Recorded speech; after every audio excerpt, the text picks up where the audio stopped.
The following podcast is a presentation of Project Entertainment Network.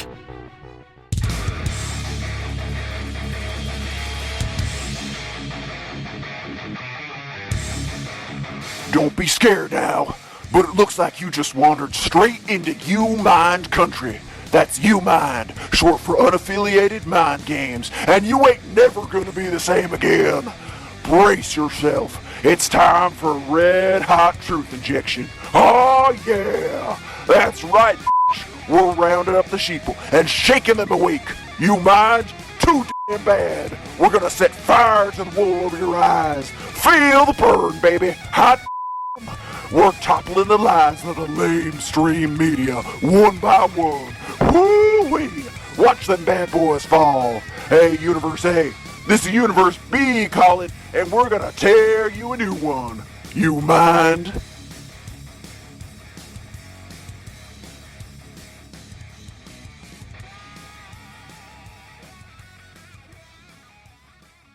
Hey there, I'm Napoleon Doom, the showrunner for the Creeping Wave Radio audio drama.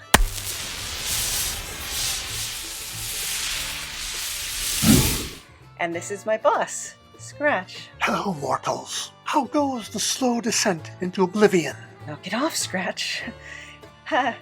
We're currently working on season 3.5 of Creeping Wave. Why 3.5? You know, life got in the way, I guess. Which is why we're here. Up until now, our cast, featured musicians, and score artists have all taken part in our production as volunteers.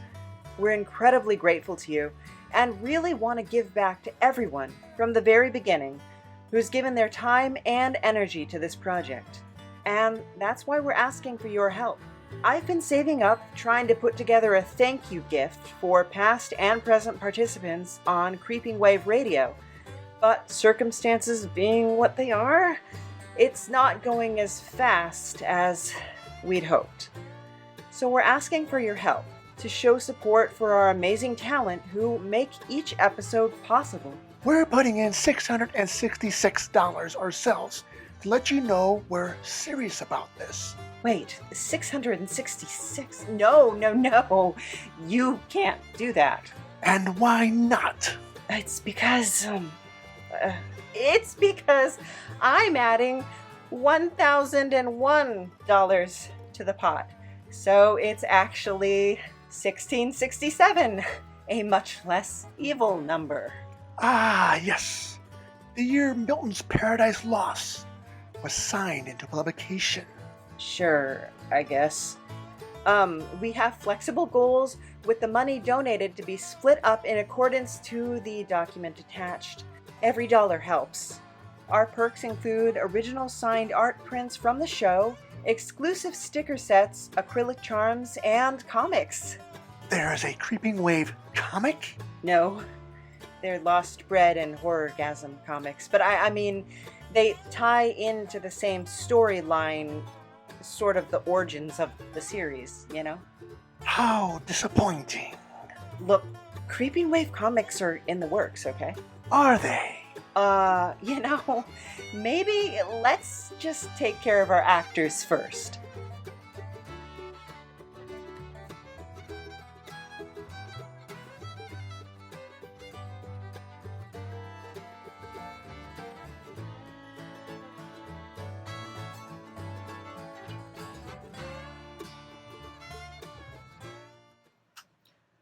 Hey everybody, it's me, Napoleon Doom, and I am here with Scratch. Hi, Scratch. Howdy. How are you doing? So, are you excited to answer some of our listener questions? Sure. Yes. So this is our update episode where we're going to tell you a little bit about kind of what's going on in the studio here, and kind of you guys have been nice enough to ask us some questions, and we're going to try and answer those for you. And my goodness. So are you excited? I guess so. Yeah, you look it. Yeah. Okay, so our first question is from Aurora Artemis. It says, if you could dream cast your stories, who would you cast? No limits, dead or alive. Now, I actually write notes for this because I'm like overly involved in this, and it was like a 14-page essay. Basically the characters have been with me the longest. A lot of times I've thought about that because a lot of the original illustrations and the concept art were based off of characters. And so the very first incarnation of Napoleon was actually based off of the actor from Farinelli. I believe his name is Stefano Dionysi, and he plays the title role, Farinelli.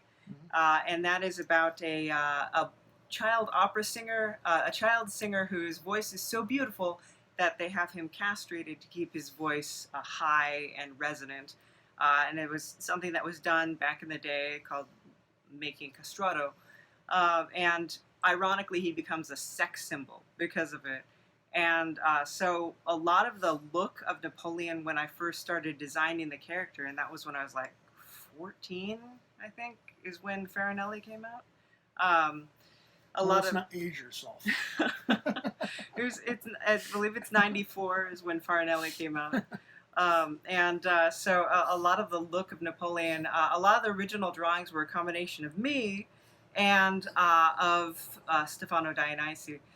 And so if you watch the movie, he's just got kind of like the fair skin and the long, flowy, dark hair and that kind of thing. And just like very foppish but elegant, and I was very attracted to that. Like me, right?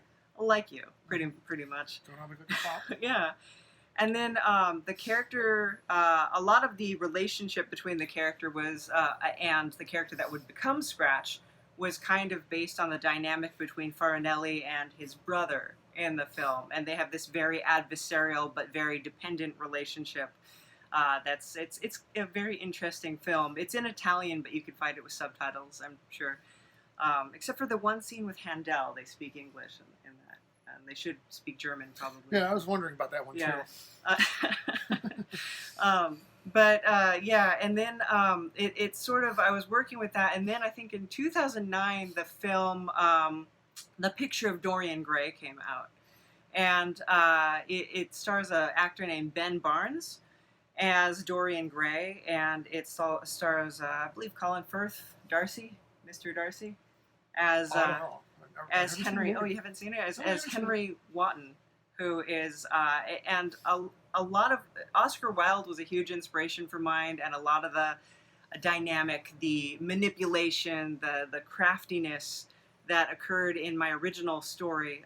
The Creeping Wave story was originally a series of novels that I had written, and so the weird dynamic between the character who would become Scratch and who is now, Scratch, and Napoleon came from Farinelli, came from the Portrait of Dorian Gray, the book. And when the movie came out, I was sure I was going to hate it because Ben Barnes does not look the way Dorian is supposed to look. He has long black hair and fair skin, and he's very delicate. And Dorian's supposed to be like this cherubic little creature with rosy cheeks and big blue eyes and blonde curls. And I was like, I can't. But then when I saw it, and I was like, I love this Dorian. This Dorian's great.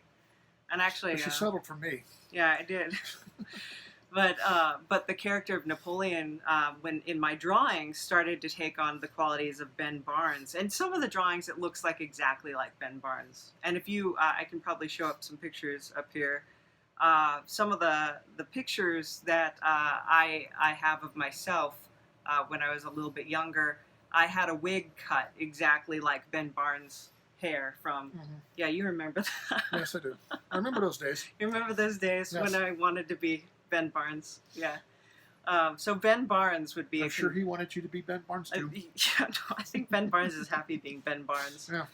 If you haven't seen The Portrait of Dorian Gray, he's also Logan from Westworld, which I know you haven't really seen, but who's a character that I relate to a little too much. So I just had this extreme joy of Ben Barnes. And I guess it's weird for people saying that I would cast myself as a male character, but Napoleon, and we're going to go into this in the new season, isn't really supposed to have a gender.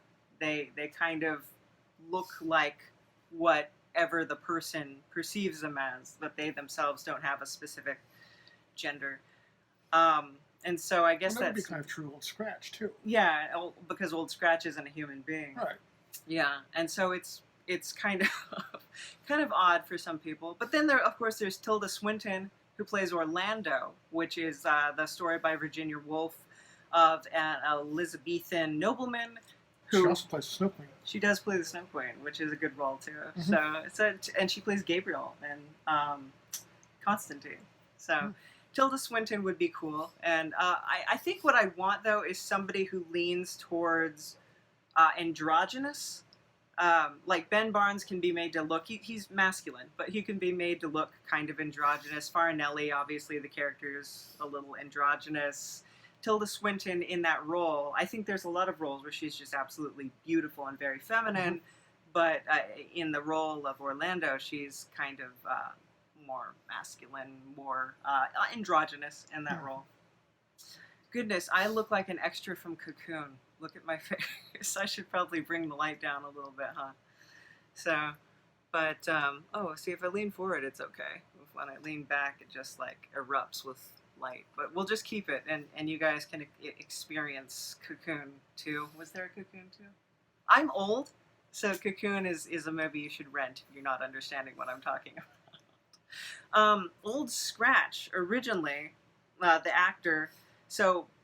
the actor that I kind of based him off of was Azayed Khan, which if you don't, I could be mispronouncing that too.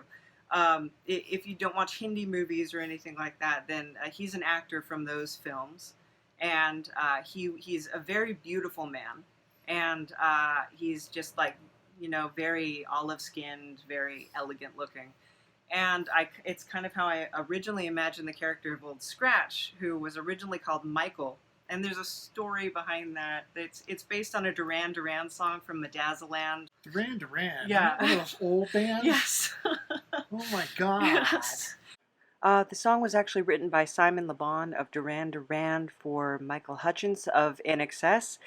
And it's not in good taste to talk about the circumstances surrounding it here, but if you want to check it out, it's a really good song, but a really sad song. Because all the bands I listen to are brand new. Brand new. Brand spanking new. I never go back to the 80s You're and listen to music. Well, no, they're not just 80s bands. Duran Duran's been touring. Like, they Medazzaland came out like 2006 or something like that.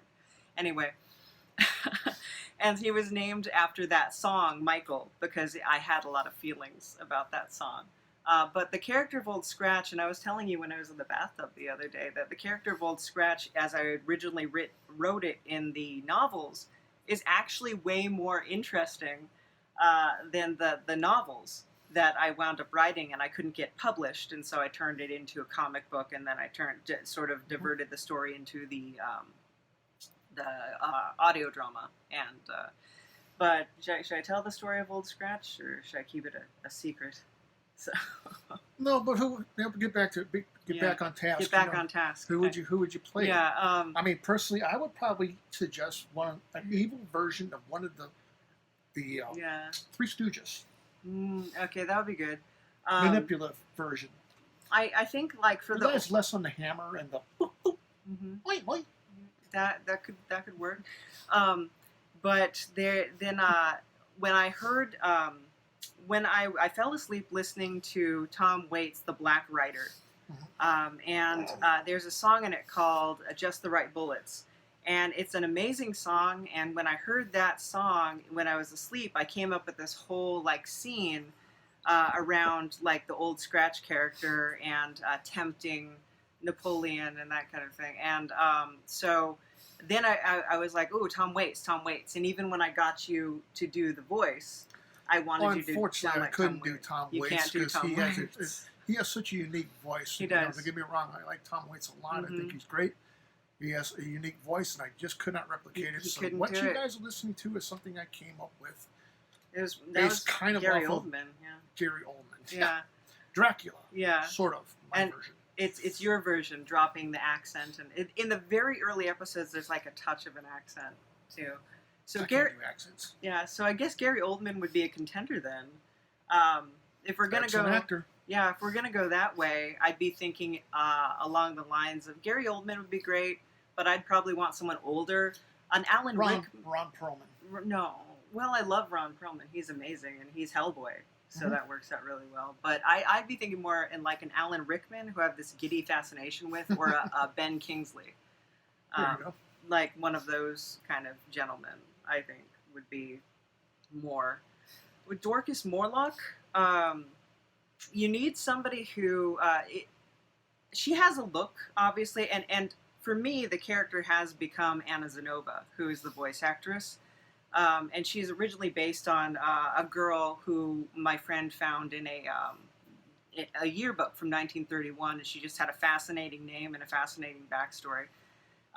But she has this look. She's kind of like this tiny brunette powerhouse, and but more importantly than the look is the attitude.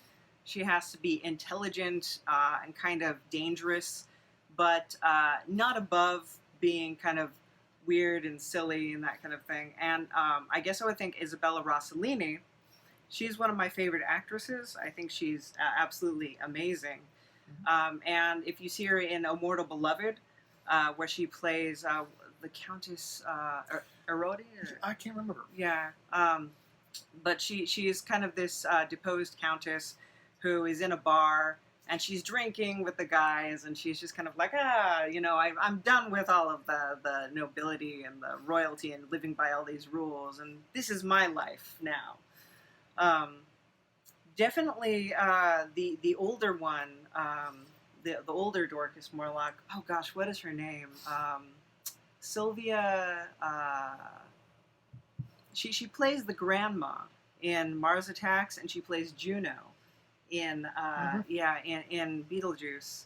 That would be the older Dorcas Morlock, because she has that sass and that spunk and that kind of thing, but she's also can be very serious. Helen Mirren would be good too. Maybe, because Dorcas is born in England in this series, but she loses her accent when she moves when she's 2. But she'd be good. She's a little too posh. What I kind of like about Isabella Rossellini is she plays like these kind of vivacious roles. She can also be kind of scary if you see her in Death Becomes Her. She's kind of scary in that. But she also, if you've seen Green Porno, which I highly recommend, Green Porno is, she talks about the breeding cycles of all these animals, and she dresses up, like she'll dress up like a bee and like interact and like show how bees have sex and that kind of thing. And she puts on these skits, and they're ridiculous and great. And I think that's pretty fantastic. And I guess those are interesting for me being a biologist. Yeah, he is a biologist actually. And so I should show you those. I'm surprised I haven't shown you those. They're hilarious. But she does a lot of really funny things. She's also a twin, so which would be kind of cool. But I don't know that her sister looks like her.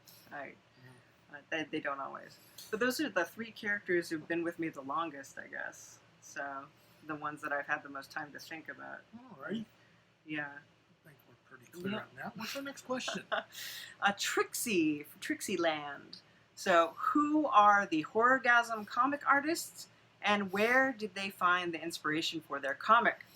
Now, I don't know all the Horrorgasm comic artists, and I do know me. I'm one of them. This is my second time participating. And if you want to check out Horrorgasm, we'll give you the links in the description box and everything like that. But Horrorgasm is this art event that talks about, really delves into horror and dark art and that kind of thing. And they also put out a comic anthology. And this one is the first Creeping Wave comic is actually going to be appearing in it. And well, you did the last one, too. I did, but it was not my story. It was Brian and Chase Killian's story. And I illustrated it. Now, what's really cool about Horrorgasm is they not only just delve into the modern stuff, but they go very classical, too. Yeah. And so you'll be walking around, and there'll be things like Michael Myers, or I don't know what's scary now. But then the next picture will be like the original Frankenstein or the Mummy. So it's really cool, kind of a wide variety of different horror mini genres. Yeah, it's really cool. And so the story that I am doing for this fall issue of Horrorgasm, which you can also get if you want to donate to our Indiegogo campaign, which we're putting forward to try and help make back some money and give back to the artists who have really been working very hard for us, and they volunteered all they're the time volunteered. up to now. We want to help them, especially with COVID is really shutting down a lot of performance venues, and we're just like, we want to give back what we can, which is not a lot, but we're trying to bring in a little bit of money from Indiegogo. So donate what you can if you're able, or just spread the word. But you can get a copy of that comic. I'm going to buy a bunch of them and give them out for people who donate. And that's the first Creeping Wave comic, and the story in it has been in my head forever. It's one of the first dreams that I can remember having. Actually, it's been in there for a while, and I finally had a venue, and I wanted to make it into one of the plot lines for the actual Creeping Wave show, but there was no way I could really fit it in and have it work. So I was Atiba Royster. Is one of the head guys at Horrorgasm, and he pitched it to me at Comic Fest, which was in March, and it's the only con that's been going on for the year, as everything else got shut down. That was before everything got shut down. And he said, yeah, you can do a Creeping Wave story, but don't do it continue it in Creeping Wave, or listen to Creeping Wave to hear the rest. It has to be a standalone piece. And I was like, oh yeah, I know just the thing. I think if they search for Horrorgasm, they should be able to find it. Yeah, they should be able to search for Horrorgasm, and then we'll put the links up and everything. And they sell it on the Horrorgasm site. They sell the first issue, which I'm in, and then a bunch of other issues. I know that Jennifer Cooksey, who played Shingles on the show, she wrote a story for the last issue that came out. It'd be like the spring issue. Or is it the summer issue? I'm not sure. But she wrote a story for that, and so you should definitely check it out. She's a writer as well as an actress, as well as the runner of Horrorgasm events and all sorts of things. So very multi-talented woman. And that's where almost everywhere I get my inspiration from is my dreams, because it's being awake, being conscious for me is a concerted effort, holding my brain concentrating on everything that's around me, and trying to focus and focus on the things that I'm supposed to focus on, and not focus on the butterfly flying over here and that kind of stuff. That's what I concentrate on. Yeah, I know. Being a biologist. Yeah. That's actually kind of how we sort of hooked up. Was I looked him up online, which is a creepy thing to do, but a cautious thing to do. And I found out that he had been one of the writers on a paper about the conservation of the Kino checker spot, which is a local butterfly in the San Diego area. And I was like, he likes butterflies. I can't resist, Butterflies are very important to me. So our next question, hopefully that answered it. You think that? Probably some. Yeah. Our next question is from the Creative Brew TV. That's Quantal Langford. Hi, Quantal.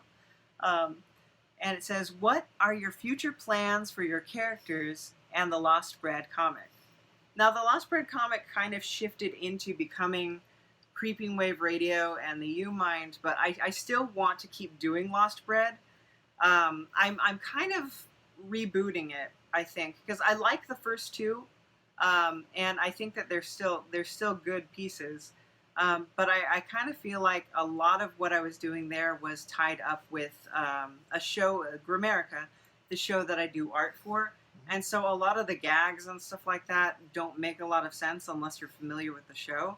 I mean, you can just read it and it's just weird random stuff that's in the background and that kind of thing, but I feel like I maybe just redo it in the plot line that it is. And so basically what Lost Bread would be the lucid dreams that Napoleon has, that I have, and the Creeping Wave comics would be the story of what happens to Napoleon while they're kind of living their life, and all the weird metaphysical, strange, esoteric events that happen. And U-Mind is the podcast that Napoleon runs, and just the guests, some of our guests are real, some of our guests are performers, and we just have a lot of fun with that. And so It's just kind of the podcast that Napoleon runs, and there might be another component coming in too, just the more mundane stuff that leads up to all the events that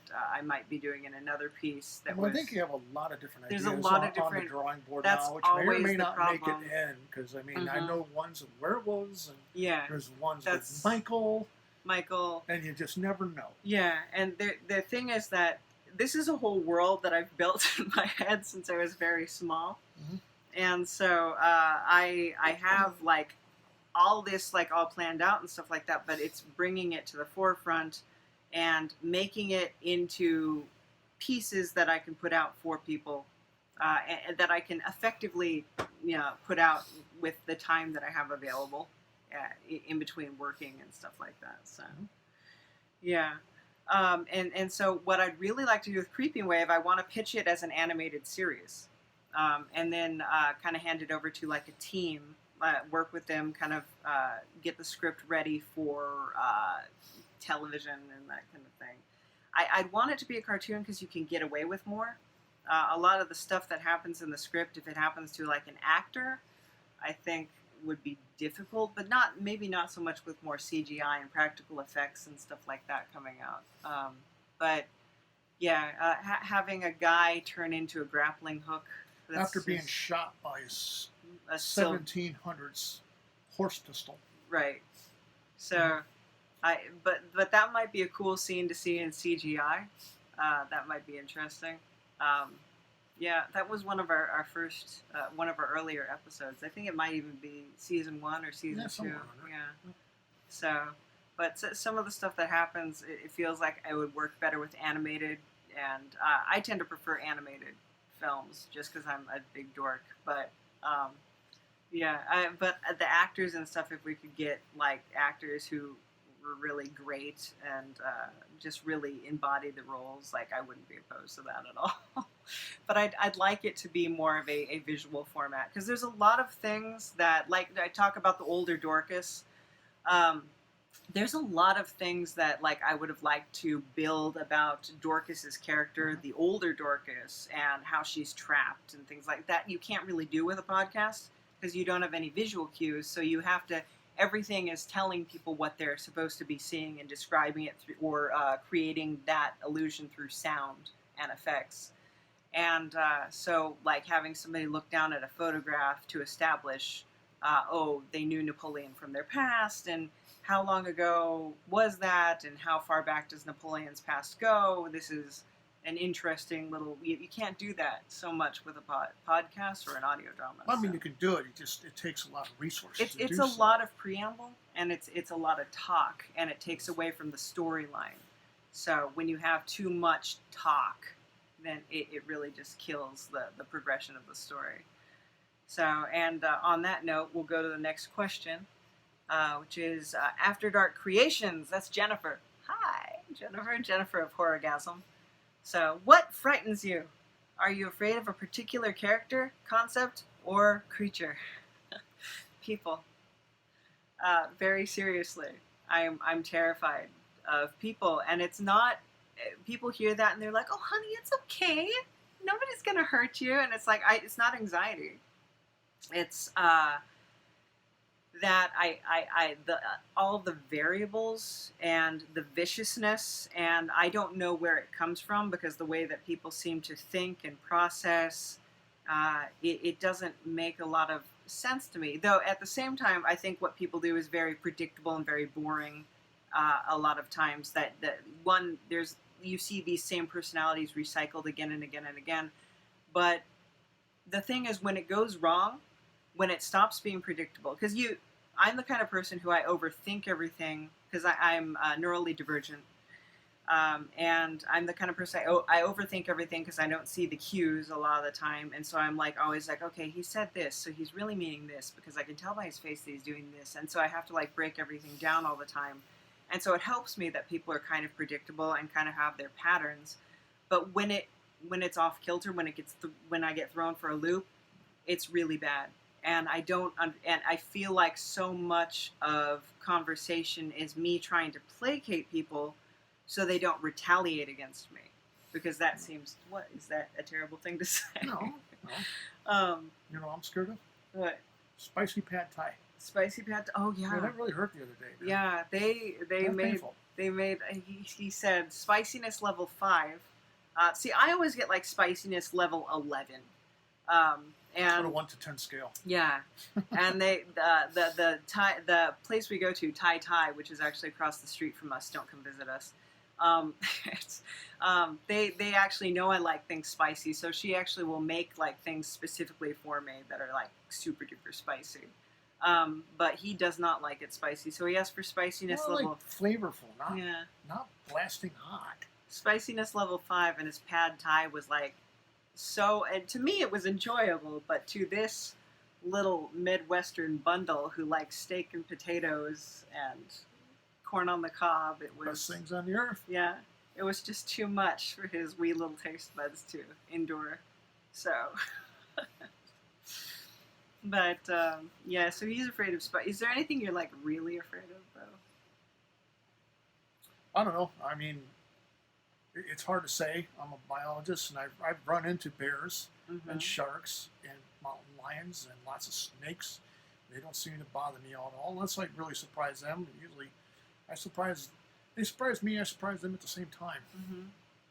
I haven't run into any issues, so I don't know. Yeah. Oh, that's good. You were very macho. No. Yeah, rugged. No. So the next question is Nixie Von Rose, also of Horrorgasm.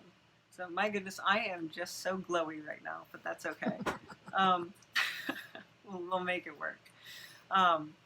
If you had to pick one fictional character and live out their story as portrayed in film or book, who would it be and why? Most of the characters I like are tragic. Dorian Gray. I do love Dorian. I absolutely love Dorian.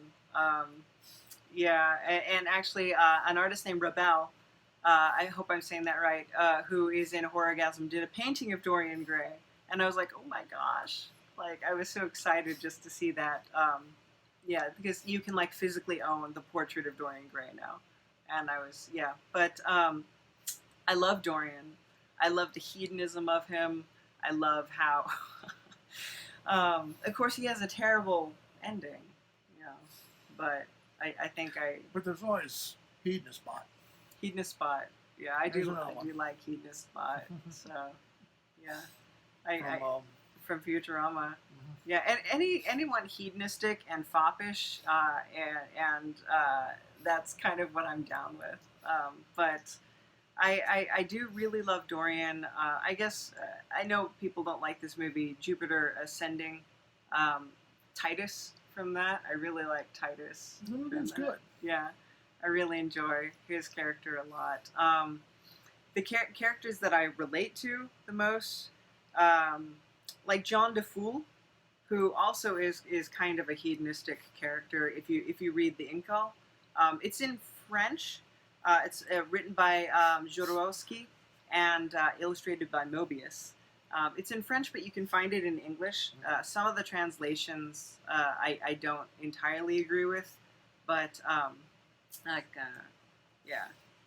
homéopathes, which are these, they're gynoid prostitutes and stuff like that. And some of the words you can't really translate into English because it's not an existing word and stuff like that. But he spends a lot of time drinking whiskey, smoking cigars, sitting in the bathtub, and sleeping with incredibly beautiful women. And what's wrong with that? Yeah, I rather enjoy that. He's a character I really like. So I have to. But yeah, normally the characters I gravitate towards are the ones who are like deeply dismal and have terrible, tragic endings and stuff like that. And that's what I'm attracted to in them, is that I relate to that. Like Logan or something like that, being betrayed and delving into yourself to the point where you destroy yourself, and Logan from Westworld and that kind of thing. I don't really want to live out his existence, but he's a character who I'm like, I feel you. That's me. And That's pathetic, but that's okay. You don't know how pathetic it is because you've never seen the show. So, nah, we've seen some of it. Yeah. So I guess that would be like Dorian Gray, Titus, and Jean Defoe, those kind of guys. Yeah, those are along the lines. Jean Defoe has sort of a more sweeping character arc than those other characters, though. I have to say, you should read the Incal. It's great. So the next question is Nico likes philosophy. Little Nico, we love Nico. And the question is, how long does it typically take you to complete an art piece? Yeah. Let's say about 18 hours. Yeah, that's what I was thinking. About 18 hours. She has a tendency to say, I'm going to be simple this time. Mm-hmm. And then as she's drawing every single little feather, including downy feathers, on this wing of this angel or whatever it is. Yeah. She's like, then she complains, why do I make this so difficult? Yeah. In detail. Yeah. And because my schedule's pretty packed, a lot of the time, like the artwork for Grammarica, I normally do the night before. And so that means I start working at kind of like 3 or 4 in the afternoon, and I'm working way into the night and into the next morning, and then turn it in the morning. And that is, I think for a lot of people, they hear that and they're like, you gotta make time for your friends, honey. And I'm just like, I mean, this is my friend. My art is my friend. That's where my happiness is. It's not from sitting and hanging out and drinking with the bros. I don't think we have any bros, but I don't get a lot of joy from that. I actually feel Sherlock says it really well, that it's stagnation. I feel suffocated when I'm sitting and hanging out with people and watching a movie. I got pissed off, and I do this a lot, and I have to like control myself, because I'll actually go to the bathroom when people are watching a movie and hanging out and chit-chatting and drinking, and like time it on my phone to be like 15 minutes, because that seems like a reasonable amount to avoid oneself. And then I'll come back and they have the movie paused, and I'm like, oh my God, I'm gonna be here for the rest of my damn life. And I have to like contain that and be like, oh, you didn't have to pause it for me. And I'll even say sometimes, don't pause it. I'm doing this to get away from you. I'm doing this to like draw out the time that I have to spend with you, and then I can just isolate myself and calm down and like. She does it to me too. I do it to you too. Vanessa actually movies is actually interested in. Mm-hmm. And it's not. There's no way you can say it's not personal, because it's personal in that you're overwhelming to me. That like the laughing and the banter and the like, it's just something I don't relate to.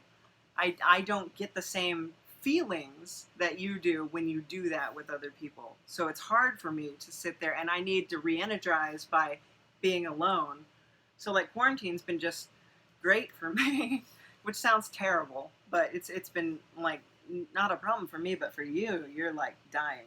You're the opposite. You're suffocating because you can't get that interaction and that inner flame, go out there and do that kind of stuff. And yeah, so we're complete opposites as far as that goes. But, I used to spend at least a couple of nights down at Old Town, volunteering at Whaley House Museum. So, I was able to talk a lot about history, which is kind of outside of my job, which is biology, which is really great. I love it, but just kind of exploring your other interests, and so history is one of them. So go down there and have cigars and talk to people about the Whaley House and all the ghost stuff. Yeah, and it was very rewarding for me, and boy, I am able to do that.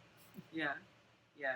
And for me, like, I'll get so overwhelmed that if I can't go somewhere to kind of calm down, I will blow up, and I don't want to. And I really am like, so much of my time is like focusing on like, don't freak out. They're not doing anything mean. They're not meaning to be mean. Don't freak out. But then I will, and I'll like lose it. And it's not fair to the people who are around me.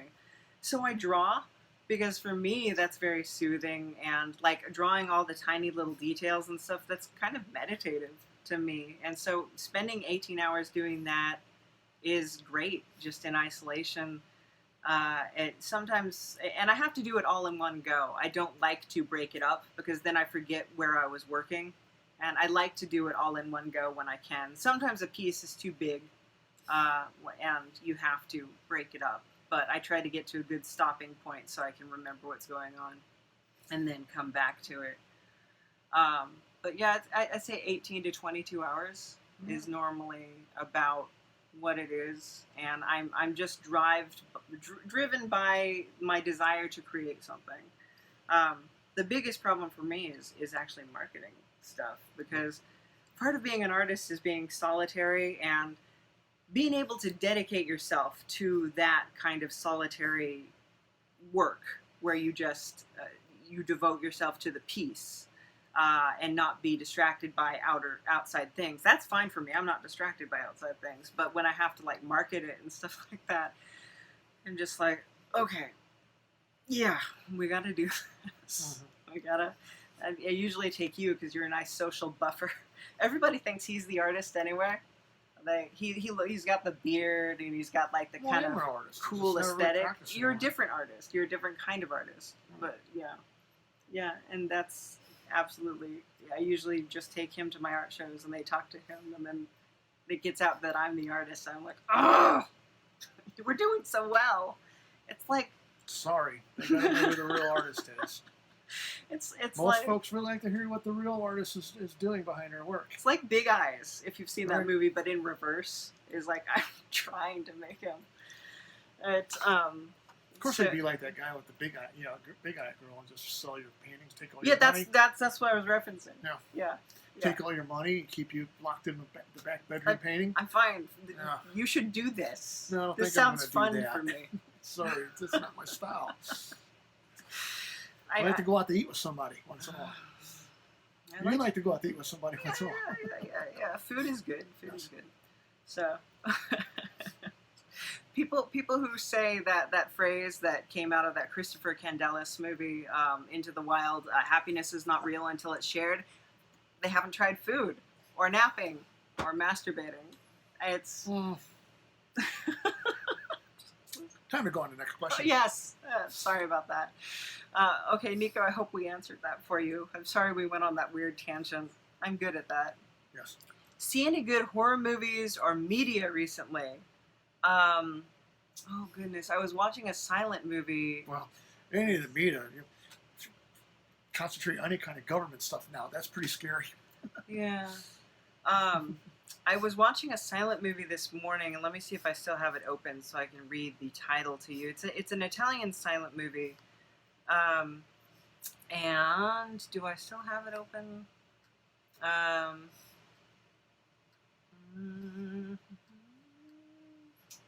Maybe if you close some of your applications once in a while.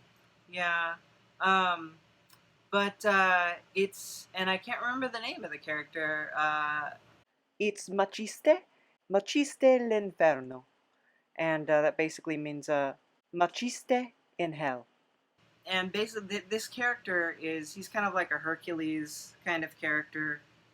In fact, in a lot of the American translations of the movies that in the silent era, it would be changed to Hercules, because or which is properly Heracles, but yeah, it would be changed to Hercules or Samson or something like that, because it's such a similar character. But he's one of the oldest characters in cinema. He's this hero character, and it was him going to hell and fighting the beasts of the underworld and stuff like, and it's pretty cool. I have a real weakness for the silent era kind of stuff, just because so much of it was practical effects, and taking stagecraft and putting that into play, and just coloring the film and doing all these little clever techniques that I think there's such an artistry to that. When you're so limited by what you can do, you become very artistic, very creative, and I really enjoy watching those kind of things. Except I can't remember the title of it because I'm a jerk. But most of the time, because I'm drawing so much, and really drawing from like the second I wake up until I fall asleep, then I don't get to see a lot of stuff. I listen to a lot of stuff, and I download. because I just listened to, I was re-listening to a bunch of Whitley Strieber books because I enjoy him. He of course wrote The Hunger and Wolfen and all that kind of stuff. So that was just re-listening to that. And the aliens still spook shit. Yeah, I guess that returning to Jennifer's question about, I'm not scared of aliens anymore, but as a child, I was terrified of aliens, like absolutely. Well, what scene was that? It's the Peking alien, where Christopher Walken is like. In what movie? In Communion. Oh. Christopher Walken is like, if you're there, show me. And this little alien, there's the TV, and the alien goes. Yeah. Terrifying. And then the way that they move and stuff like that is like very crazy but then I used to get teased a lot when I was younger because people would say like the alien on the cover of Communion, that's you. And I was like, oh, okay. I get it because the big black eyes and the white face and everything like that. And then slowly I like developed this love for it.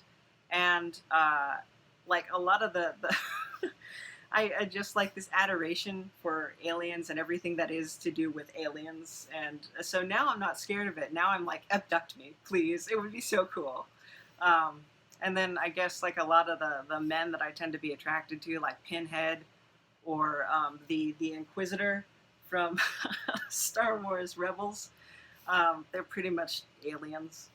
They look like aliens. So just like it went from being terrified to being like completely like, yeah, hey. So I'm a creep. So, but yeah, any good horror movies? I would say just the silent one that I watched earlier. And what have we been watching lately? We watched Apollo 18. Yeah, that was. It was interesting. I thought it was kind of cool. If you're not familiar with Apollo 18, there's kind of a conspiracy theory that there was another Apollo mission that went to the moon, and when they went to the moon, they found the cosmonauts had already been there, but they were killed, and the Americans were pretty freaked out by this. They couldn't figure out what it was, and then whatever it was that killed them came for the Americans, and so they kept that mission shut down in secret, and they wiped all the information about it, but somehow the files got out. And that is an existing conspiracy theory, and they made a film based on it, and and you weren't super impressed by it. I know. I thought it was scary to me. No, it wasn't really very scary. It's a found footage kind of thing, which is always a little harder for me to get into, because just in editing, I always feel like I'm not supposed to pay attention to it. Like the stuff like, oh, that's before somebody stabilized the camera. Well, that's okay. I'm going to show you Blair Witch and take you out camping. I remember Blair Witch, yeah.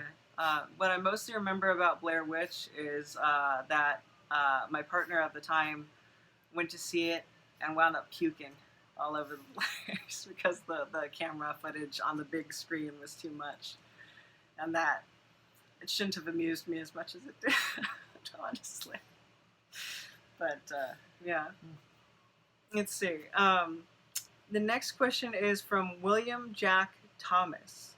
Okay, so with a time machine handy, and now William Jack Thomas, of course, is from the Just Conversations podcast that you should definitely check out. Nick the Rat also has a podcast as well, and I should plug that. They're both very excellent podcasts. You can call in to the Nick the Rat podcast and actually talk to him.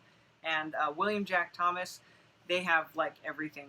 They have like crazy plots and like these wild guests, and it's just really a fantastic like roller coaster ride experience. But his question is, with a time machine handy and no possibility to go backwards in time, but only the ability to go forward in time, by multiples of 1,000, or someone you personally know dies at random, would you use the time machine, and how many multiples of 1,000 would you stop at?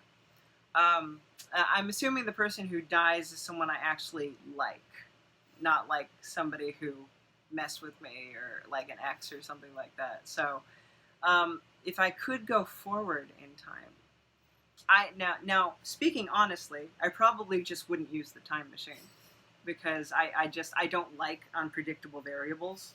that's something I don't care for. But for the sake of the question, how many multiples of 1,000? Well, I guess, you'd be missing out if you didn't just go to the first multiple of 1,000. So I guess like 3,020. Because if you go farther, you can't go back and you can't check it out. So go to 3,020 and hope that somebody somewhere can communicate with me at that point in time. Or are humans even the species that is dominant? You ever see Planet of the Apes? Right. That's kind of what I'm thinking. Or Planet of the Dolphins, or Desert Tortoise, or whoever. Mm-hmm. Yeah, whatever has taken over, Mm-hmm. or maybe it's just a complete fungal planet, and it's all different types of fungi, or fungi, however you want to pronounce it, that are just taking over the planet. They are the most, I think, they're the most prolific, or What? the fungi.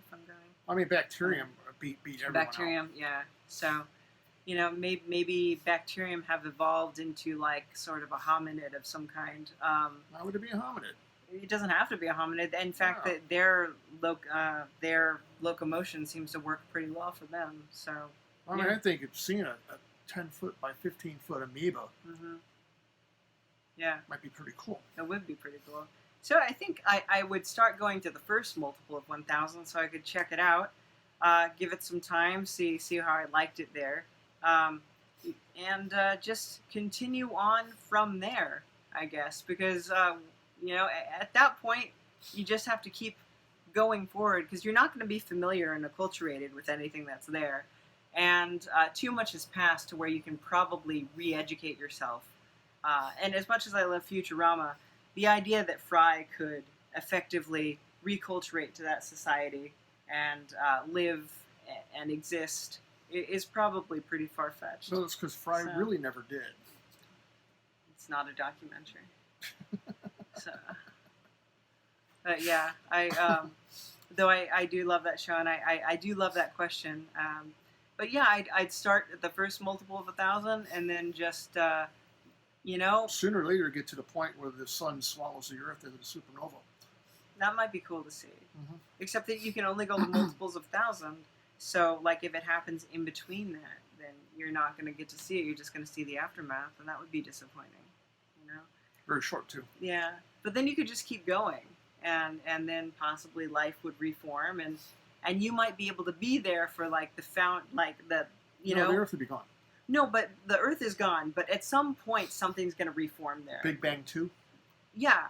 Something's going to... And so then you could be present. And you know how they always talk about, like, not panspermia. That's the idea that aliens seeded, like, comets that came in and stuff like that with life. But so sort of the idea that, like, the aliens came and they educated the humans. You could be that alien that educates that new species that comes in with the knowledge that you have from your previous civilization that no longer exists. You could come in and you could be like, hey guys, watch this. I'm going to make fire with these 2 sticks. I'm thinking more like show up and be a deity and rule the world. I mean, you could do that too. That's a lot of responsibility, though. I don't know that I'm down with that. So that seems like a lot of work. But I don't know. I guess, if you're good at You delegate your authority. delegating your authority to your worshippers, so you could probably handle it. So, but and then our next question on that subject is Gally Fisher, who is a musician that we're hopefully going to be featuring some of her solo work in Creeping Wave Radio this season, and hopefully she's going to be a voice for us as well. Very excited about that. Gally Fisher, you can check her out at Gally's Alley, and of course the link will be below. What's a realistic-looking incarnation of a UFO in 2000 and in 2020 and beyond? What are the unrealistic or impossible possibilities? Personally, I think now when I was younger, I used to spend a lot of time like looking at pictures of spacecraft and going like, yeah, that doesn't make any sense because re-entry into the Earth's atmosphere wouldn't work with something like that. Because I thought I was really slick like that. But the truth is, the craft itself doesn't have to be built so that it can re-enter the atmosphere. The aliens could. Well, you have a brother who's a I do. rocket scientist. I do. Yeah. Yes. In fact, all of my siblings have very prestigious intellectual jobs, and I am an artist. I draw boobs, and I feel really ashamed. Good. Of it. No. My mom seems to think it's a good thing. It is. So. Because you do good work. You do good things. But the thing is that we don't know what these aliens are like. So are these aliens like telekinetic? Can they enter your dreams? And when they're in your dreams, can they give you the plans to create this spacecraft that you would create on your planet, or create a portal, something like a Stargate or something like that, that would allow them to transfer themselves from where they are to the planet's surface? So they don't even need to necessarily create a craft that can do re-entry. And in fact, if they're advanced enough, they can have a ship that's essentially like an aircraft carrier in space, which is kind of what the Enterprise or anything like that is in Star Trek. Battlestar Galactica. Battlestar Galactica. It's basically like an aircraft carrier in space. It's a floating city. And so you can have the parts there, and you can construct a ship while in dock in this, your space station or wherever you're going to be. And you don't need to necessarily have a craft that can go in and out of an atmosphere. You might even be able to have like small manned vessels that can slip through the atmosphere, something like almost like the Excelsior kind of project, Excelsior project, if you don't know, is they brought a man using a weather balloon to the very, very, very highest parts of the atmosphere, and then he parachuted down. And you love that video. I hate that video. I get vertigo really, really bad. I get vertigo really, really bad. Well, I don't know why somebody jumping off a balloon at the edge of the atmosphere would ever give anyone vertigo. Yeah. Sorry, I was airborne in the Army. So. He is an airborne ranger. So not anymore. he does not understand my problem with this kind of stuff. He thinks it's quite strange, but yeah. But you could even have something like that where they have some kind of a suit like they had for that, and apparently the pressure was so like in Star Trek. Yeah. When they jump out of the Enterprise down onto that space station thing. You know how much I adore that scene. Yes, I know you do.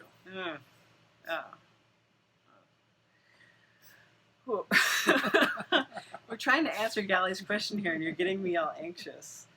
But yeah, they could even have just a suit so they can come down into the atmosphere, and they don't have to. And then, I don't know, they can also Star Trek it and beam them in. Mm-hmm. And then once they're in the planet system, they can build their ship to get back out again. And or beam out. Yeah, or beam out, or whatever they want to do. So what is unrealistic? It's as long as you can give a rational explanation for what they do. I think that anything is realistic. In fact, if you look at the records of when people start seeing spacecraft or crafts that they can't understand in the sky, the technology almost always meets what will soon or is already available. Like,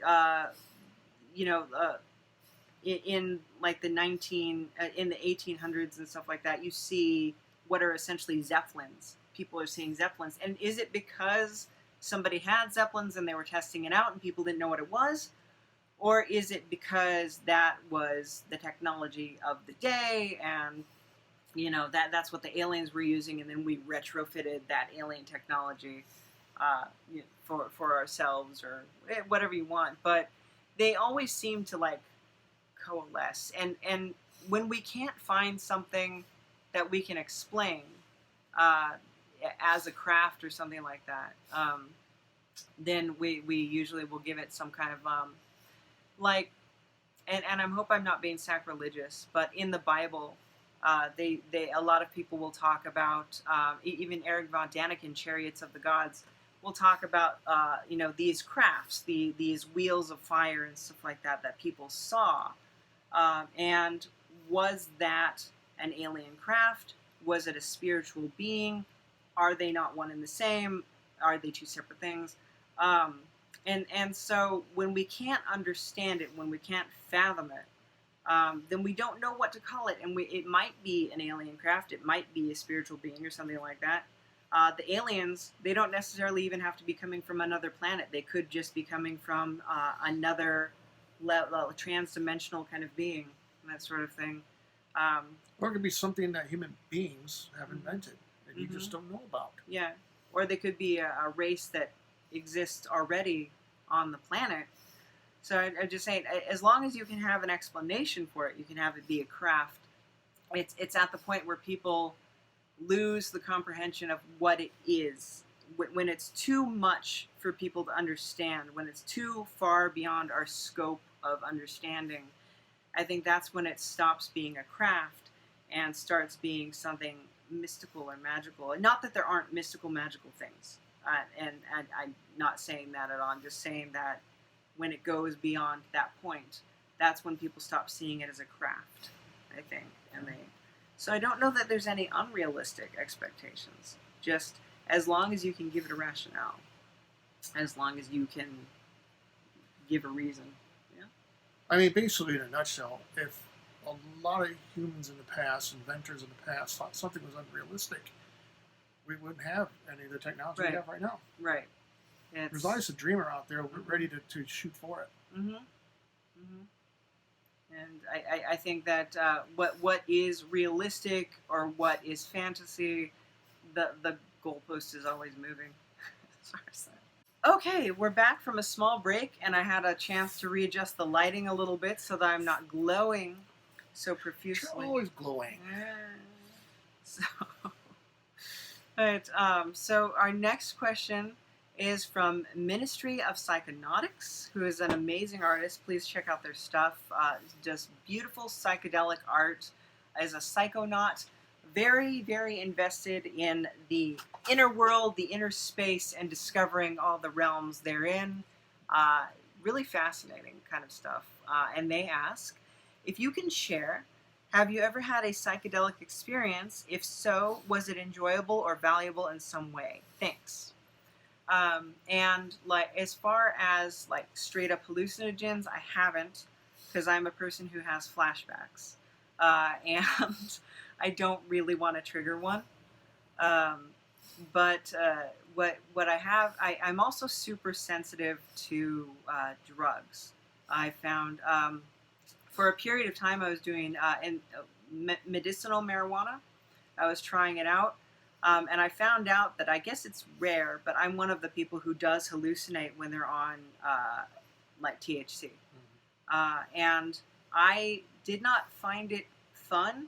I found it annoying because I'd want to get my drawing done and I'd want to get my work done. And I would have like these patterns and colors like floating into my view. Normally what I'd see is almost like lace or like a Moroccan screen, like with all the carved out little flowers and stuff like that, sort of like building itself into my view, like sort of snaking into, and then like all these bright colors like kind of intermingling with it. And I would see that like in the periphery of my vision, and it would be like really frustrating because I was trying to draw. And I'm not the kind of person who can just let go and like enjoy that kind of thing, because for me it's just like, when is this going to end, and when can I get on with my life?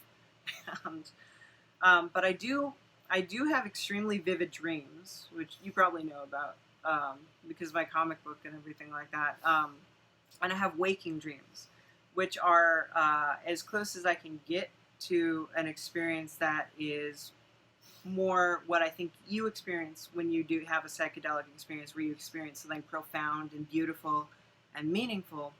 And for me, that more occurs in my waking dreams, and I will have, or my lucid dreams. Like I had a waking dream where I looked over at your hair, and it's when your hair was longer, and I had French braided it the night before. Cause, that sounds so masculine. Yeah, I know. You would let your guard down, I guess. And I was seeing all these colors melting down into the braid and like flowing into the braid and like just kind of like interweaving themselves down every strand of hair, and every strand of hair was like a different color.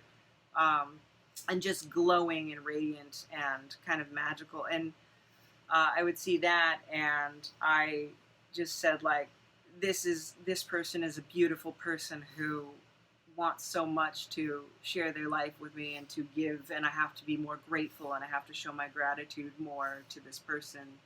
And I'll have those kind of like profound awakening moments in my dreams or in my waking dreams.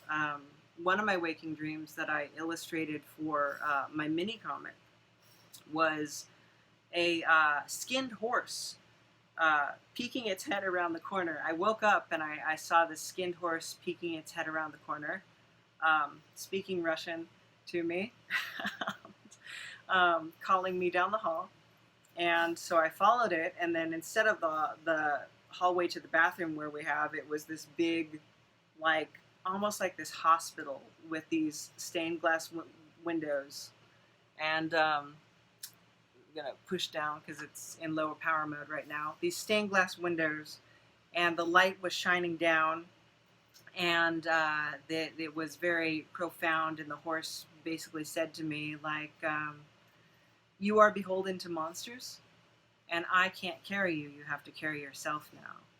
And I spoke to one of our guests about this dream, and she said, yeah, I mean, what message did you get from that? Because horses are messengers, and the horse being stripped of its flesh, it's a raw message. And I was like, yeah, I can't expect for, anybody else to make things happen for me. I have to make things happen for myself, and I have to dedicate myself to that, and I can't just sit back and say, like, it'll happen when it happens. It's not going to. I have to dedicate myself to, all these ideas and stuff that I have. I can't just sit there and enjoy them. I have to actually do something with them if I actually want to communicate them to the rest of the world. Mm-hmm. That's the closest I've had to a psychedelic experience, I guess. How about you? My first jump out of airborne school, I knocked myself out and couldn't remember who I was. Yeah. Is that close enough? Yeah. That's about as close as I get. So you might not be who I think you are right now. You might be a waking dream. Yeah. Yeah. I've thought about that before. That you're actually we can go to all kinds of weird tangents, a ghost like that. Or something like that. But yeah, I do occasionally use CBD, but it doesn't really get me high or have any of the effects that I'll sit in the bathtub and like have a CBD bath bomb or smoke a CBD joint. Then she sounds like Cheech Marin. Yeah, no, I don't. But that's mostly for my arthritis. Mm-hmm. You get a lot of health problems from being an artist, especially an artist who sits for 18 hours. Oh, look at that pit stain. That's awesome. Probably just leave it in. I mean, it's only 90 degrees outside. It's insane here. And so I have arthritis, and I use the CBD for that, but I have to do it before bed because it knocks me out.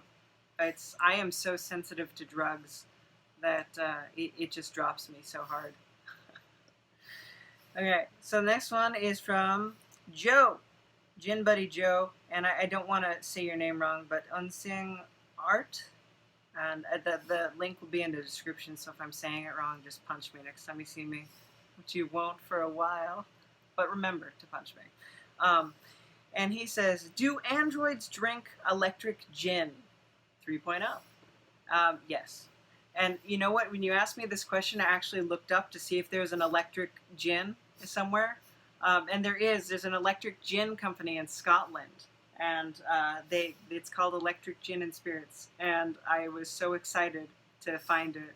I'm going to have to write them and see if they'll be a sponsor for the show. I'm sure, like, a spirits company in Scotland definitely wants two, like, American jackwagons to be their spokespeople. That's probably... But then you drank enough gin that you're sitting on top of a rooftop in the rain going, all the things I've seen will be lost. In time. Like tears and rain. Tears and rain. Don't start me because I know that whole monologue. Do androids drink electric gin? I think that if you're an android, that you're probably programmed into such a way that you can drink anything that humans can, because the whole idea would be to blend and to meld. And in Ghost in the Shell, They talk about like we can just knock them back while we're waiting for food, and their body doesn't let them process alcohol, which I think would probably be something that you would write in, because the android, I mean, let's face it, if we make robots, they're going to be servants. We're going to initially just be like, well, you can't feel pain, that kind of thing, but they're going to be servants, so we're going to make them in ways that, like, well, we don't want you getting drunk. We don't want you, like... Well, that didn't work with the Cylons, so... No, it doesn't. But initially, they're going to try to control all the extraneous variables that could keep them from being more efficient. So it's like if your car suddenly, like, goes out with the boys and you need to find it. That would be very inconvenient for you because your car is a tool that you use. Well, androids, well, I think when they're made will be the same thing. That it's a tool that you can use, that you expect to always be there and always be ready, and if it can get itself drunk, then it's going to be a real disadvantage. It's going to make you really angry. But I don't know. It raises ethical questions, like, do we have the right to create something? And it is essentially a life, you know? And in so many ways... Technology will eventually get there. Well, in so many ways, a human being is just a wet machine, you know? And you can argue metaphysical aspects of that, but the components of the body and stuff like that, it is a machine. So when you create a machine, you know, does it have a sentience? Does it have a consciousness? Does it have a quote-unquote soul? That kind of thing. Do we have the right to create these bodies and limit what they're able to experience? Like, are they not allowed to experience gin? Are they not allowed to experience drunkenness? Are they not allowed to experience sexual pleasure because it might be inconvenient? You know, work for Data. Yeah. Well, Data had sex with Yar. Mm-hmm. So Tasha. Mm-hmm, Tasha Yar. So yes, we are science fiction nerds. A little bit. If you haven't noticed already. Yeah, a lot of nerds, nerding out in a lot of ways. So, next question is from August the Clown. He asks several questions. So, some personal questions. How's your mom doing? Now, if you listen to episode 16, my mom did have what at the time they believed to be stage 4 breast cancer.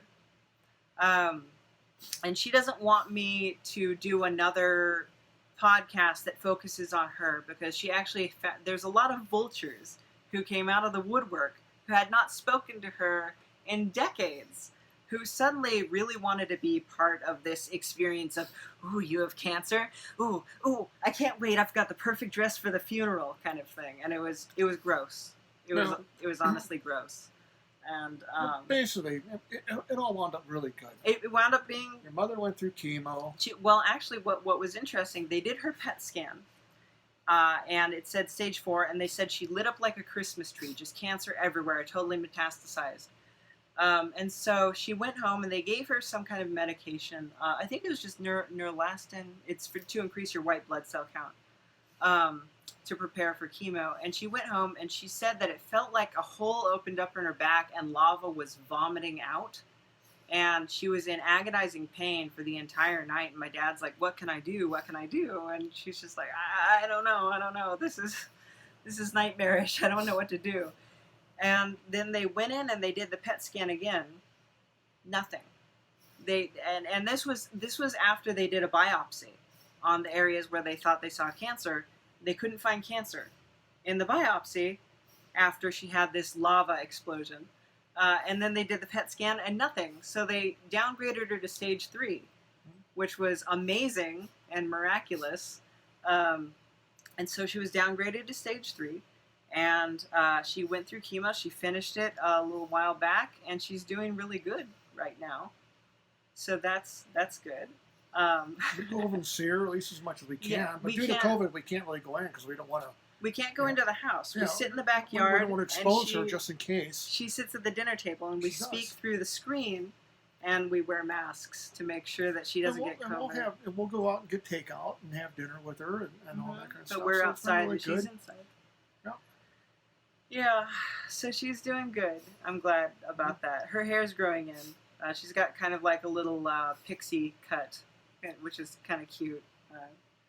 And she just went to the hairdresser when it reopened for a very short period of time, 6 people were allowed in as long as they wore masks, and she was able to get. She said she looked like Doc Brown from Back to the Future when her hair grew in. It was just like white and sticking out everywhere, and she does not like that. So she went in, and now she's got like a little black pixie cut, and it's very cute. Looks nice. Yeah. So how is your mom doing? You have such great features. What is your heritage? Everything. My brother actually got one of those. What are they called? The DNA test. The DNA tests, and my dad has always been like, I'm Sicilian. And if you look at my grandma, Italian. And if you look at my grandma, she looks exactly like me, except much, much darker, with black hair and olive skin, but looks exactly like me. And she always said she was Sicilian. She's the first of her family not born in Sicily.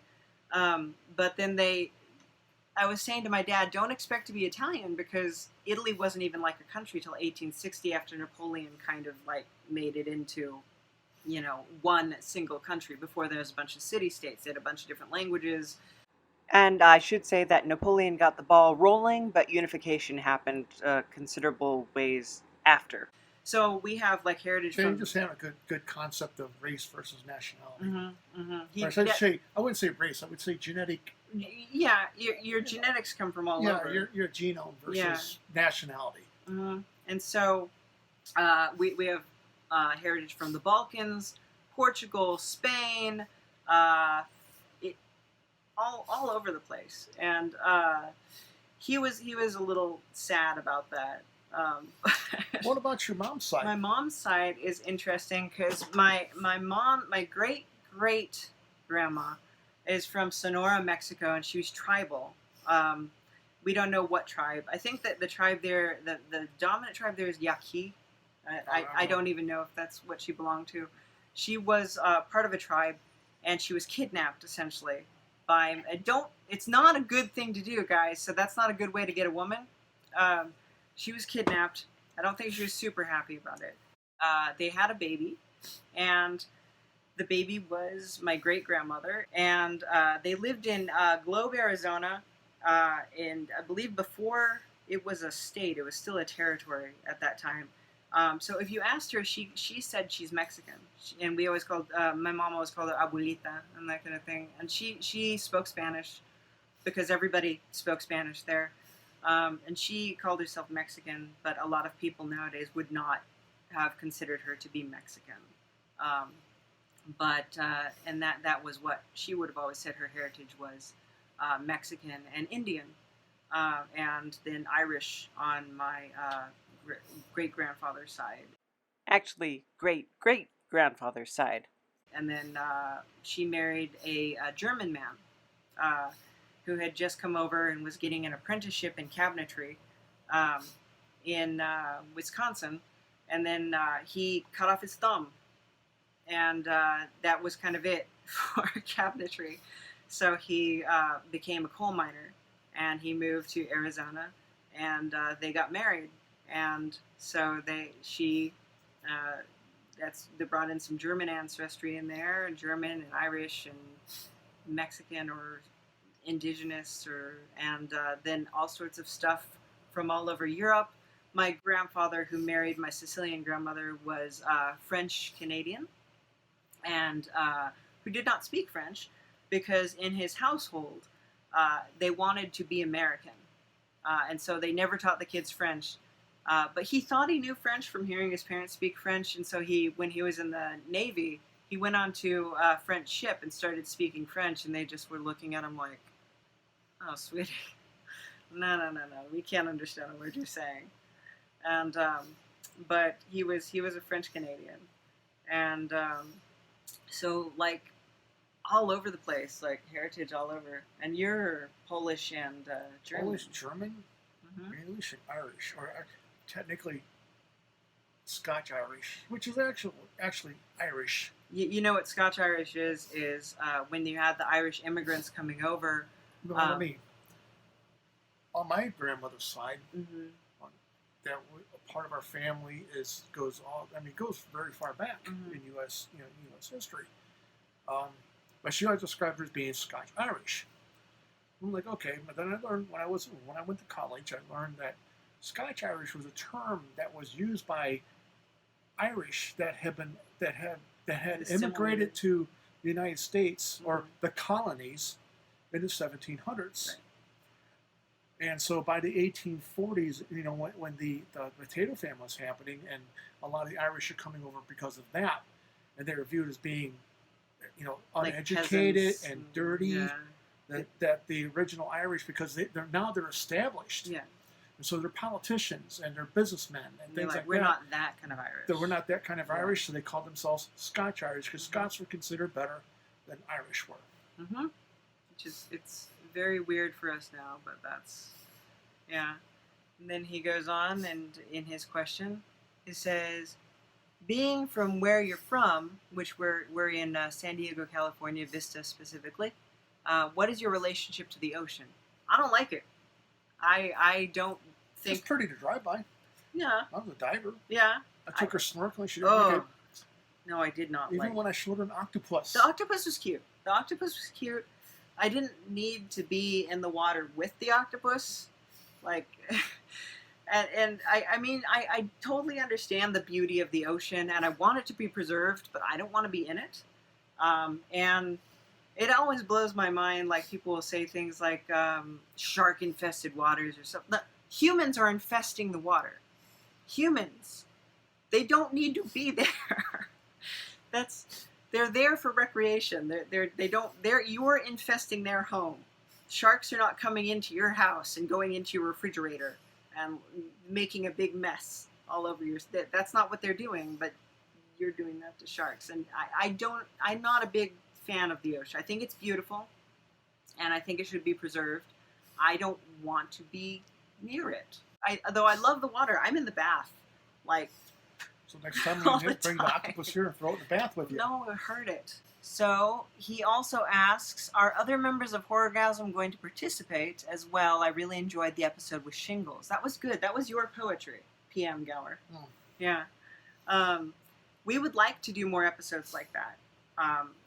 That's actually kind of something we're working on, but right now we're trying to edit Creeping Wave and get everything together for that. And so that is kind of our focus number one. So we're doing a lot of update episodes and things like that to try and make sure that we have the time allocated to put together the sound design and the editing and getting the voice. I still have to record some people, but that should be coming along. But yeah, we're looking to do more of that. And Shingles is an established character. So, but she's an established character in the universe. She has a twin sister named Kirsten, who is my ex-girlfriend. And now Jennifer Cooksey's not my ex-girlfriend. I wish. But, no, sorry, Jennifer. You're married? Oh, right. Sorry, you. You old thing. Sorry, you're taken. But Kirsten, and she is in the San Diego Werewolf episode, Kirsten, the Wendigo. So a Wendigo and a quote-unquote skinwalker, not a true skinwalker, are sisters. And so I'm hoping to do more with those, because I think it's a really fun character. And he also asks, lip gloss, yes or yes? Yes. I've never... No. I don't kiss you. That's gross. That's gross. No, I mean, I don't wear lip gloss. Oh. It's just a pierce for. No.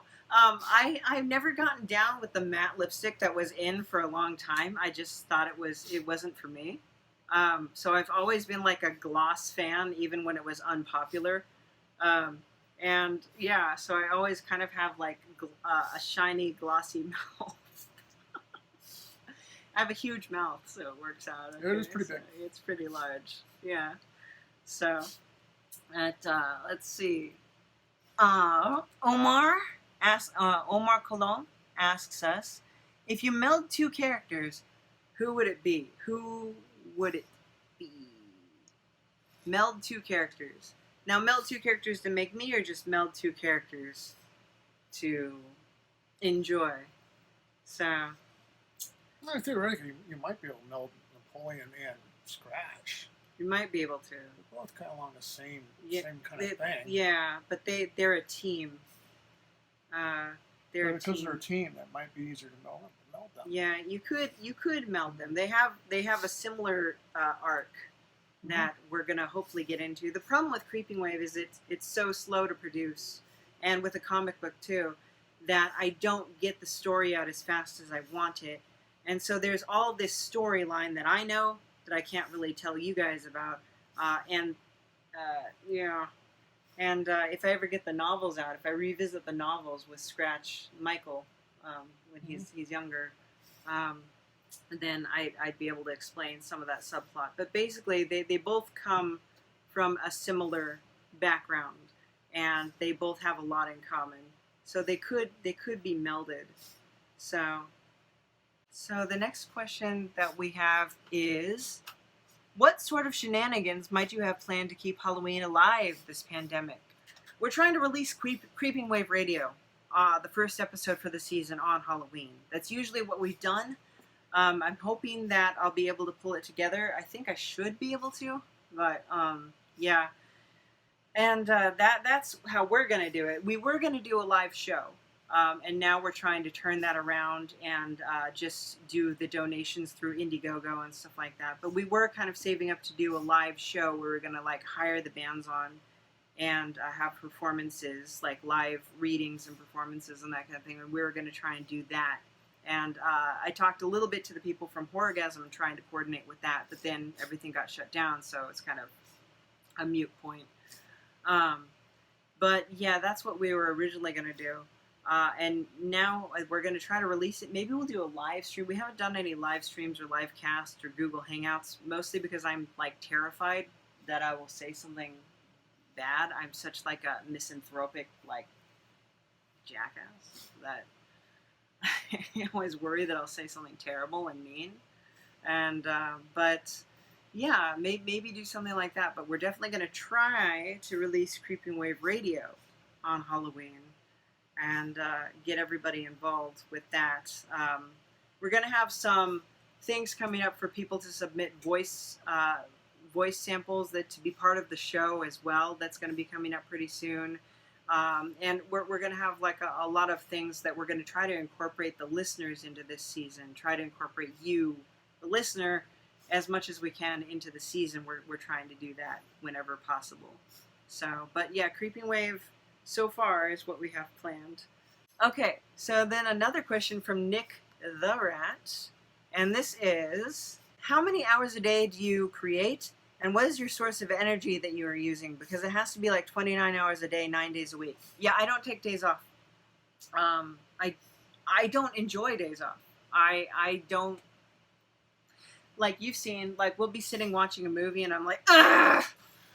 Because I just want to go work. I can't I just have this constant need to edit or draw or something. Like, it doesn't turn off. I don't turn off. Coffee is what I use. I can't really do any harder drugs. And I just basically drink coffee and I just kind of go and I just power through. And yeah, I don't take days off. Even when we're on vacation and stuff like that, I will bring my computer with me. And I will bring my art supplies with me, and I'm still going full force. And the most miserable thing you can do to me is make me chill. Because zero chill. Zero chill. I don't have. Unless we take her to a French restaurant. I like food, yeah. So, but, yeah. And so it is constant, and it's fueled by coffee. So, in my younger days, it was fueled by whiskey as well. But mostly coffee now. Since quarantine, I haven't really been drinking because mostly when I drink, it's social. And You're not very social. Yeah, I'm not very social. That's why I have to drink. So it's like, I'll drink until I enjoy your company. And I'm more social, and that's why I'm drinking. Yeah. So, you're more social, so you're drinking to deal with the isolation. So, yeah. But, but mostly coffee is what I do. Yeah. Okay, guys, I think that is all the questions because we're at an hour and 33 minutes at this point. And we just wanted to kind of give you guys the updates on the things that you are interested in hearing about. And we'd like to do more episodes like this in the future, so if you have any questions, don't hesitate to just put them forward and let us know. And yeah, anything that you would like to add? No, not right now. Yeah. Definitely check out our Indiegogo campaign. If you can't donate right now, then just share it. Let people know, get the word out, because there's all sorts of cool... Can you hand me the stickers and the comics so we can showcase them for the people? Oh, hobbling. Too much sitting for you. Too much oldness. Too much oldness. There's a lot of oldness in this house. I feel super old, especially for the internet, because most people my age, I'm 40, they pack it up and they're not doing creative stuff anymore because they're like, well, I'm not going to make it. And so I think it's very, like, you see somebody who's putting themselves out there online and stuff like that. And a lot of things that, a lot of the comments you get, like, your 40-year-old self sits there drawing. It's like, what age does the switch flip that I don't like doing what I've always liked doing? Just tell me, kind of thing.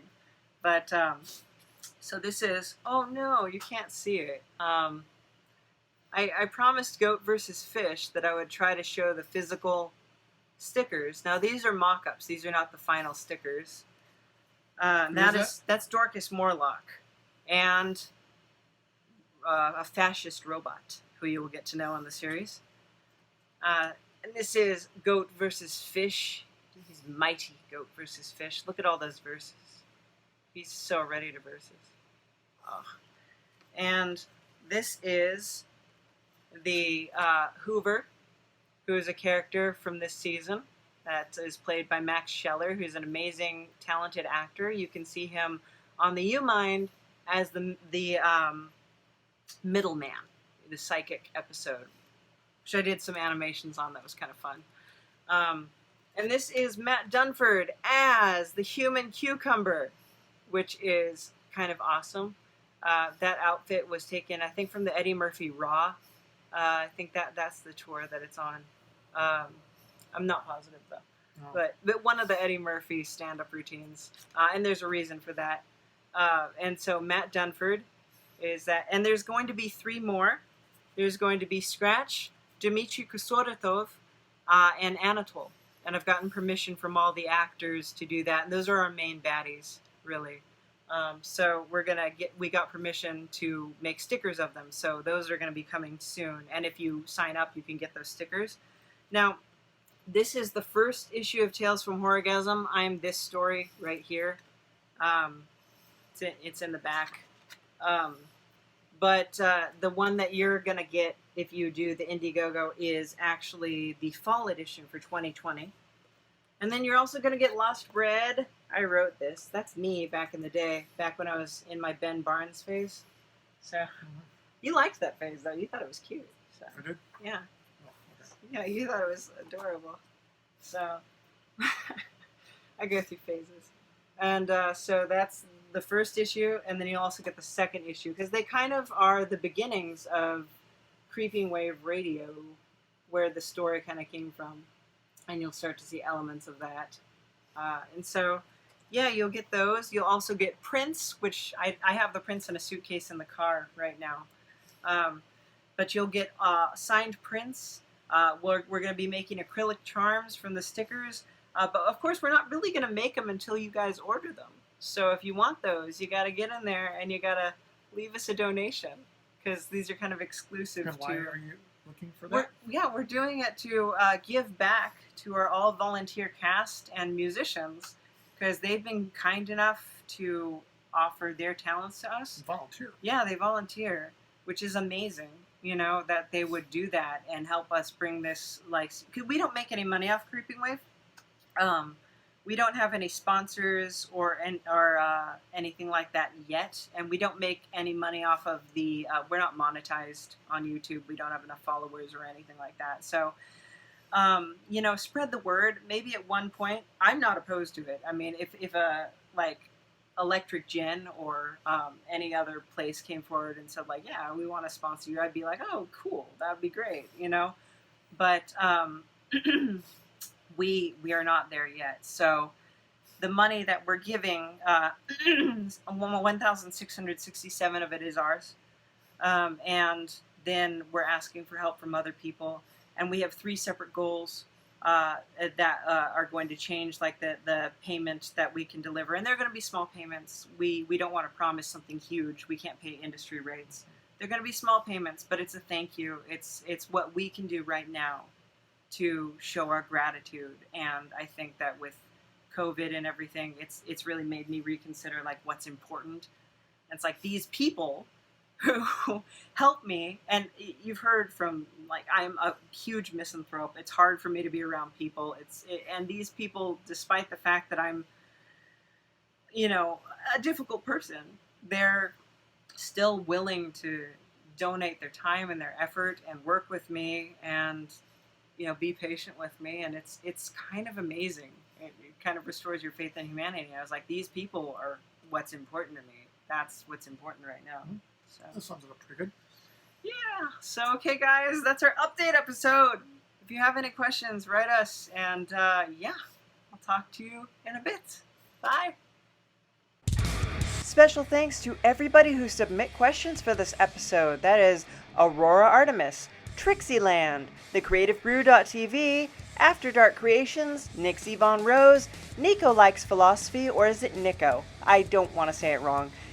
Nick the Rat, I'm pretty sure how to say that one. Thank you, Ministry of Psychonautics.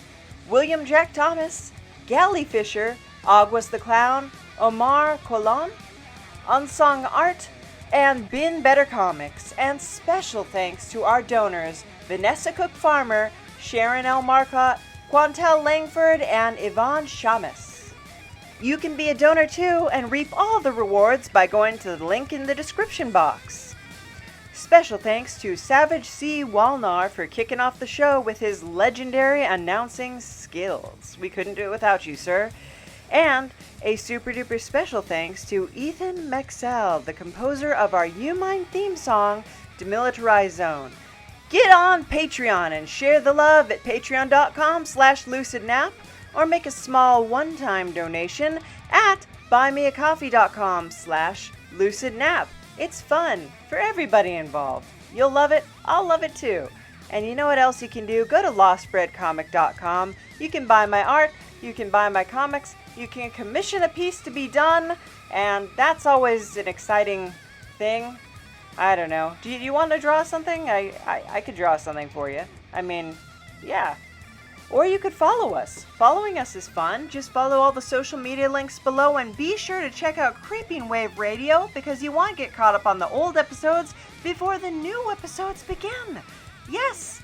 Or else you won't understand what's going on. It's really not that complicated. You could probably jump in the middle. But why would you want to do that when you have the opportunity to get caught up right now?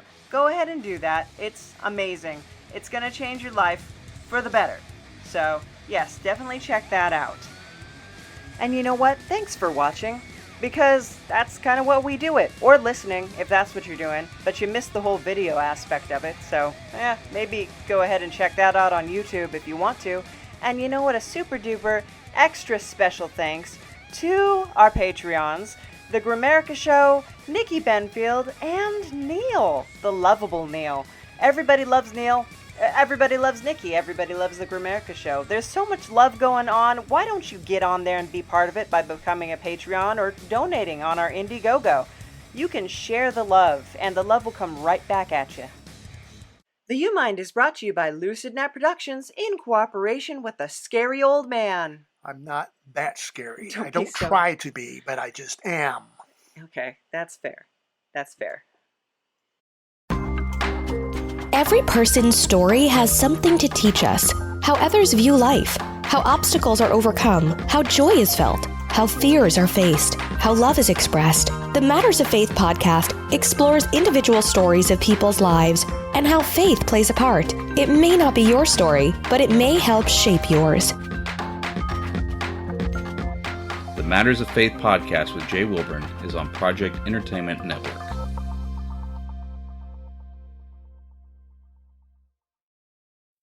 This has been a presentation of the Project Entertainment Network.